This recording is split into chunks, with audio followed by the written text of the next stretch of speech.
तो भगवान की जय। अनंत महाराज की जय। अनंत चतुर्दशी व्रत कथा। एक बार महाराज युधिष्ठिर ने राजसूय यज्ञ किया। उस समय यज्ञ मंडप का निर्माण सुंदर तो था ही, अद्भुत भी था। वह यज्ञ मंडप इतना मनोरम था कि जल व थल की भिन्नता प्रतीत ही नहीं होती थी। जल में स्थल तथा स्थल में जल की भांति प्रतीत होती थी। बहुत सावधानी करने पर भी बहुत से व्यक्ति उस अद्भुत मंडप में धोखा खा चुके थे। एक बार कहीं से टहलते टहलते दुर्योधन भी उस यज्ञ मंडप में आ गया और तालाब को स्थल समझ उसमें गिर गया। द्रौपदी ने यह देखकर अंधों के संतान अंधे कहकर उनका उपहास किया।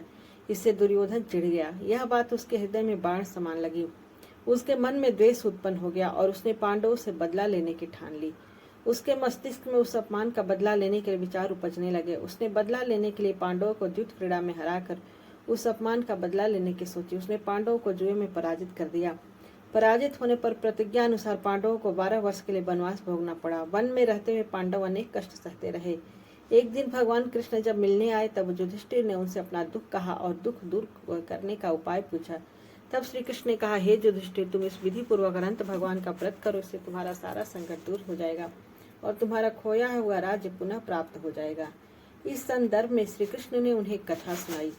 प्राचीन काल में सुमंत नाम का एक नेक तपस्वी ब्राह्मण था।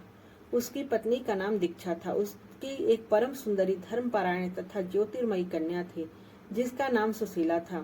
सुशीला जब बड़ी हुई तो उसकी माता दीक्षा की मृत्यु हो गई।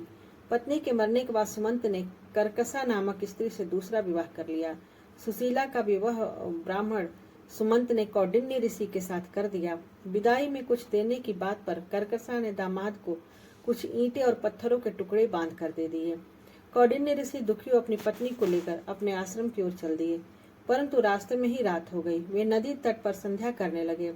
सुशीला ने देखा वहां पर बहुत सी स्त्रियां सुंदर वस्त्र धारण कर किसी देवता की पूजा कर रही थी। सुशीला के पूछने पर उन्होंने विधि पूर्वक अनंत व्रत की महत्ता बताई। सुशीला ने वही उस व्रत का अनुष्ठान किया और 14 गांठों वाला डोर हाथ में बांधकर ऋषि कौंडिन्य के पास गई।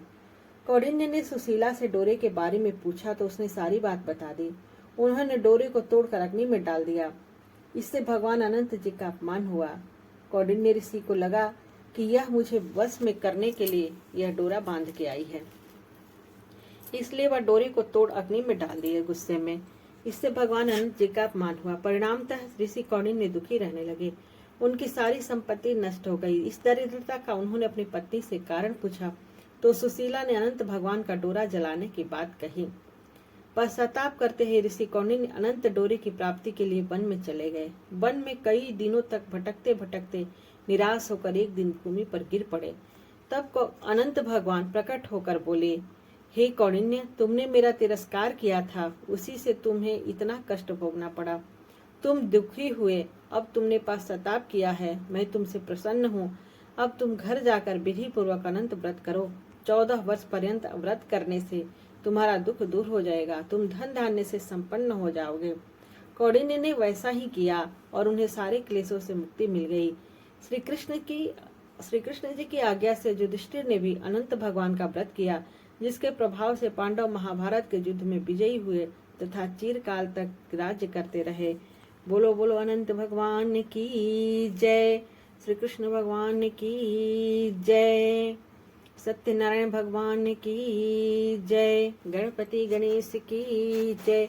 उमापति महेश की जय। पवन सुत हनुमान की जय। जय जय सिया राम।